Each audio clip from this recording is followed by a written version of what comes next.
All right, guys, this is Kurt again. I am working with Colton still, some more drills, some basic joint locks, and how I traditionally teach how to enter them. This is a Z lock I'm working now, and a lot of times I like teach a student if they grab onto the collar or the lapel, and that's how you would enter it. And then I'm showing this is more of a practical approach on what I would actually use it for. Let's say, and I've pulled this off a few times in jiu-jitsu over the years against newer students who reach out and push out with their hands. You can grab the wrist and apply the Z-lock. And then I get a lot of questions about, well, what happens if somebody grabs you out of vest? And there's a lot of answers to that. It's you actually end up using your vest against them. I like to do a swim in like that, where I swim in and go for a deep underhook. And it doesn't matter that they're grabbing your vest, actually. You can actually use that against them. And here I'm saying you're swimming in, you're going in, and you're just taking them to the ground. They grab their vest, they're trying to control you. One of two things can happen. They're either going to punch you with that free hand, or they're going to grab on with both hands. And here I am using the Z-lock again, where I used a distraction slap to the forehead and then went to the Z-lock. And here I am showing it again from the mount. A lot of times someone will try to push you off, somebody with no grappling experience. They'll push you off, and then you can actually get the Z-lock and then turn that into a handcuffing. You can roll them over to their belly. Just a concept and approach. Here's the Sankyo or twist lock that I like to use. And again, I'll showing another variation of how you would get to that, like in a roll. I've done this in grappling or jiu-jitsu a couple times over the years too, where someone's trying to get me they've taken my back, and I managed to get their wrist, and I used a twist lock on them. And I pulled that off a few times, but it's not super common. And this is how I like to teach basic wrist locks. I like to just teach from a basic grab of the wrist. You see how I'm getting under the opponent's waist, or under their weight, under their balance. And that's a common theme with all joint locks or wrist locks, is entering it from under their balance. I did the Z-lock, and then I just did the outside wrist lock. This is a Z-lock again. I call it the Z-lock because the arm is literally in a Z position. Here I am again entering it from the side. I hook the elbow, or I grab the the forearm, and I turn it into a Z shaped of their wrist, and then bend over, or bend at the waist. And here's Colton demonstrating the classic appearance of a Z-lock. You can see how his arm is literally in a Z motion. I've also heard it called an S-lock. In Japanese martial arts such as Aikido, they call it Nikyo. I believe that's correct. But I call it a Z-lock in Hapkido. It doesn't really matter what you call it. And here I am showing again that I hook at the elbow by just flopping the hand over and hooking that, or I'll grab the forearm. I'm actually digging into the muscles of the forearms with my fingers, so I have grip, just like and turning it like you would a wrench.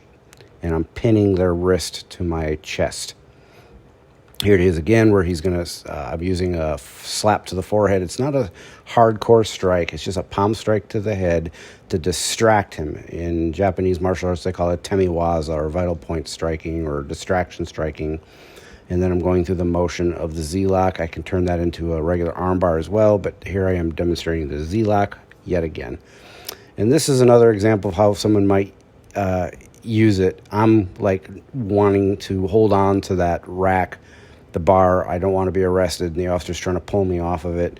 He might grab the wrist and put me in a Z-lock to get me to let go of the bar. These are all examples of how you could use this technique. And here he is again, going into the Sankyo, and he was saying that when he went to the academy, that was their go-to, was the twist lock. And he was saying, hey, this is kind of cool option. Someone's reaching to grab onto something, and you can't get to the twist lock, so he was kind of digging the Z-lock. And here he is going through the same motion with turning the wrist into a Z shape, or the arm into a Z shape. And again, from lapel grab, and he's kind of showing a Krav Maga spin or taste to it, not just turning into a lock, but like punishing them. Here he is from like a Russian 2-on-1 and using the Z-lock motion. It's just a different angle, a different approach to the same lock. Guys, this is a drill. This is demo. Here is the outside wrist lock. Just another classic way of teaching it. Inside wrist lock to a Z lock.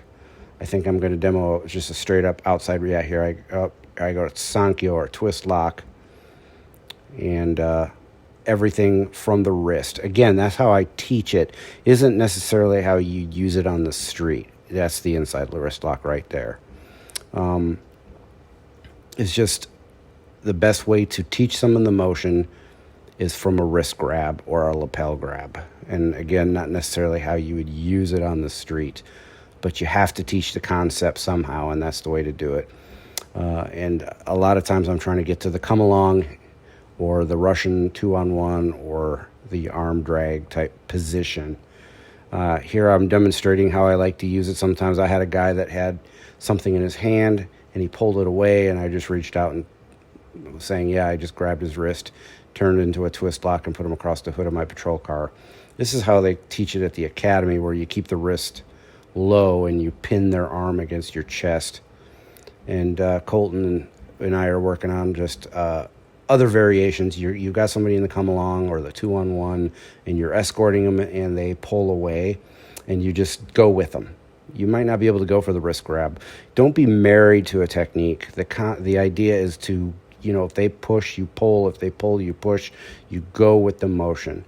And here he is saying it's pretty safe in that position if you're aware of the possibilities. There's only so many ways the guy is going to attack you. And here I am escorting him, and we're just, sometimes you drill it and they don't do anything. In that case, he just didn't do anything. We'll go back the other way. This time I'm the bad guy, and I pull, and he just blends with me, and he goes into a takedown position. All right, guys, I think this is pretty much it. Just another minute of this. Just practicing the same thing, a Russian 2-on-1 or the come along. If you have any requests, please send them my way. I know there's some guys that are really digging the wrist lock stuff and others not so much into it. But I think it's an important thing to practice. But don't try to pull it off unless you practice it. All right, guys, take care.